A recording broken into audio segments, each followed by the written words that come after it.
نحمده ونصلي على رسوله الكريم. أعوذ بالله من الشيطان الرجيم. بسم الله الرحمن الرحيم. يا أيها الذين آمنوا كتب عليكم الصيام كما كتب على الذين من قبلكم لعلكم تتقون. صدق الله العظيم وصدق رسوله النبي الحبيب الكريم والحمد لله رب العالمين. আন্তরিক প্রীতি ও মোবারকবাদ জানিয়ে শুরু করছি আজকে আমাদের আলোচ্য বিষয় মাহে রমজানকে স্বাগত জানিয়ে মহানবী হযরত মুহাম্মদ মুস্তাফা সাল্লাল্লাহু আলাইহি ওয়াসাল্লাম এর উপদেশ। আল্লাহ সুবহানাহু ওয়া তাআলা আমাদেরকে ইনসান হিসেবে আশরাফুল মাখলুকাত হিসেবে সৃষ্টি করে আমাদেরকে ধন্য করেছেন। 12টি মাসের মধ্যে অন্যতম একটি মাস তিনি দান করেছেন মাহে রমজানকে। যে মাহে রমজানকে পাওয়ার জন্য রাসূলুল্লাহ সাল্লাল্লাহু আলাইহি ওয়াসাল্লাম রমজানের 2 মাস পূর্ব থেকেই তিনি দোয়া করতেন, আল্লাহুম্মা বারিক লানা ফি রজব ওয়া শাবান ওয়া বাল্লিগনা রমাদান। হে আল্লাহ, রজবে আপনি বরকত দিন, শাবান মাসে আপনি বরকত দিন, আর এই বরকতকে আপনি রমজান পর্যন্ত পৌঁছিয়ে দিন। আসলেই মাহে রমজানুল মুবারক এমন একটি মাস যে মাসটি রহমত, মাগফিরাত, নাজাতে পরিপূর্ণ। যে মাসে একটি নফল করলে একটি ফরজের সওয়াব, যে মাসে একটি ফরজ ইবাদত করলে 70টি ফরজ ইবাদতের সওয়াব পাওয়া যায়। সুবহানাল্লাহ। এই মাসেই আল্লাহ সুবহানাহু ওয়া তাআলা নাজিল করেছেন পবিত্র কোরআনুল কারীম, ইন্না আনজালনাহু ফি লাইলাতুল কদর। এই মাসে রয়েছে লাইলাতুল কদর, এই মাসে রয়েছে ইতিকাফ, এই মাসেই দিতে হয় সাদাকাতুল ফিতির, এই মাসে যাকাত প্রদান করলে অনেক সওয়াব পাওয়া যায়। এই মাসের প্রতীক্ষায় আমরা রয়েছি। এই মাসে আমরা সাহারি করব, ইফতার করব, অন্যদেরকে সাহারি ইফতারে আমরা নিজেরা সাহায্য সহযোগিতা করে আল্লাহ সুবহানাহু ওয়া তাআলার সন্তুষ্টি অর্জন করব। এটা আমাদের মনের আশা, এটা আমাদের মনের প্রত্যাশা। আর মাহে রমজানুল মুবারক হচ্ছে একটি সুবর্ণ সুযোগ। আল্লাহ পাক রব্বুল আলামিন তার রহমত দিয়ে বান্দাকে ডাকেন, বান্দা আসো আমার কাছে ক্ষমা চাও, আমি তোমাদেরকে ক্ষমা করে দিব। যে মাসে ইবাদত বন্দেগী করলে জান্নাত পাওয়ার গ্যারান্টি রয়েছে। বুখারী মুসলিম শরীফের হাদিস, রাসূলুল্লাহ সাল্লাল্লাহু আলাইহি ওয়াসাল্লাম বলেছেন, মান সামা রমাদানান ঈমানান ওয়া ইহতিসাবা গুফিরা লাহু মা তাকদ্দামা মিন যামবি। যে ব্যক্তি ঈমানের সাথে সওয়াবের নিয়তে মাহে রমজানের রোজা রাখলো, আল্লাহ সুবহানাহু ওয়া তাআলা তার জিন্দেগীর সগীরা গুনাহগুলো মাফ করে দিবেন। সুবহানাল্লাহ। এই মাহে রমজানে আমরা ইবাদত বন্দেগী করার জন্য আমরা মন দিয়ে, প্রাণ দিয়ে আল্লাহর কাছে দোয়া করি। আল্লাহ পাক রব্বুল আলামিন যেন কবুল করেন। আসুন আগত মাহে রমজানকে স্বাগত জানিয়ে বিশ্বনবী, নূরের নবী মুহাম্মদ রাসূলুল্লাহ সাল্লাল্লাহু আলাইহি ওয়াসাল্লাম সাহাবায়ে কেরামকে সামনে রেখে বিশ্ববাসীর জন্য যে গুরুত্বপূর্ণ নসিহত উপদেশ প্রদান করেছেন, আমরা এখন সে গুরুত্বপূর্ণ হাদিস শরীফ শুনব।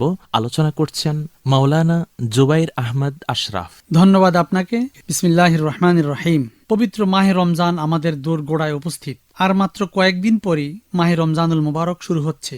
রহমত, বরকত ও মাগফিরাতের মহান বার্তা নিয়ে এ মাস আমাদের সামনে উপস্থিত। এ মাসের মর্যাদা বছরের বাকি 11 মাসের তুলনায় অনেক বেশি। পবিত্র রমজান মাস মুসলিম জাতির জন্য আল্লাহ পাকের পক্ষ থেকে অনেক বড় এক নিয়ামত। একখানি হাদিসে পাকে হযরত রাসূল করিম সাল্লাল্লাহু আলাইহি ওয়াসাল্লাম ইরশাদ করেছেন, রমজান কত বড় নিয়ামত তা যদি মানুষ জানতো তবে সারা বছর রমজান হওয়ার কামনা করত। হযরত রাসূল করিম সাল্লাল্লাহু আলাইহি ওয়াসাল্লাম রমজানের 2 মাস পূর্ব থেকে রমজান শরীফ নসিব হওয়ার জন্য দোয়া করতে থাকতেন। তিনি বলতেন, আল্লাহুম্মা বারিক লানা ফি রজব ওয়া শাবান ওয়া বাল্লিগনা রমাদান। তিনি রমজানের পূর্ববর্তী গোটা শাবান মাস নানাভাবে রমজানের জন্য প্রস্তুতি নিতেন। তিনি শাবান মাসের শুরু থেকে নফল রোজা রাখতেন, শেষের দিকে কয়েকদিন বিরতি দিয়ে রমজানের রোজা রাখা শুরু করতেন, যেন নফল ও ফরজ রোজার মধ্যে ব্যবধান সৃষ্টি হয়, লাগাতার না হয়। রমজান শুরু হওয়ার আগের দিন রাসূল করিম সাল্লাল্লাহু আলাইহি ওয়াসাল্লাম এক দীর্ঘ ভাষণ দেন। এই ভাষণে রমজানের গুরুত্ব, মর্যাদা ও ফজিলত সম্বন্ধে তিনি অনেক বিষয় ইরশাদ করেন।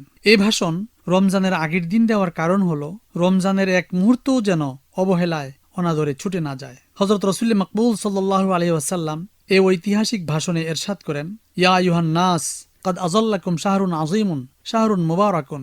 হে মানব মণ্ডলী, তোমাদের নিকট উপস্থিত, তোমাদের উপর অচিরে ছায়া বিস্তার করছে এক মহান মাস, একটি বরকতময় মাস। এই মাসের অন্যতম এক বৈশিষ্ট্য হলো এ মাসেই এক মহিমান্বিত রাত রয়েছে, যে রাত 1000 মাস অপেক্ষা উত্তম।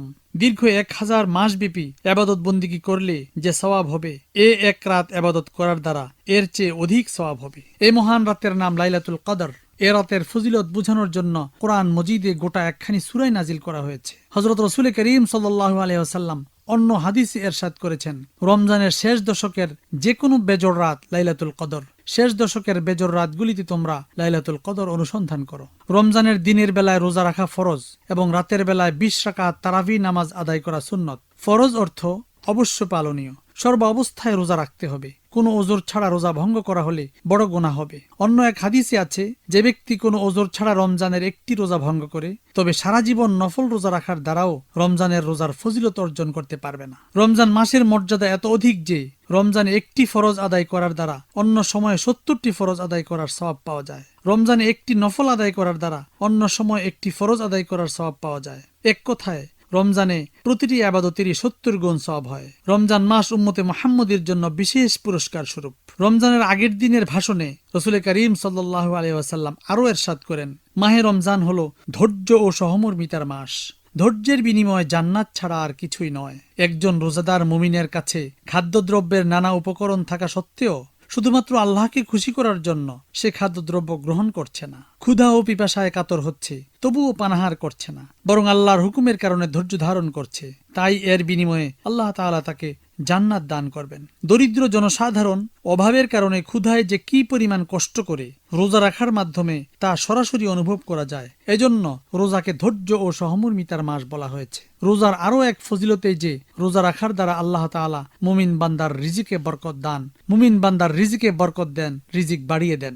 রাসূল করিম সাল্লাল্লাহু আলাইহি ওয়াসাল্লাম সেই ভাষণে আরো ইরশাদ করেন, যে ব্যক্তি কোনো রোজাদারকে ইফতার করায় তার গুনাহ মাফ হয়ে যায়, জাহান্নামের আগুন থেকে সে নাজাত পেয়ে যায়, আর ওই রোজাদারের সমান সওয়াব তাকেও দেওয়া হয়। অথচ রোজাদারের সওয়াবও কমানো হয় না, বরং তাকেও পূর্ণ সওয়াব দেওয়া হয়।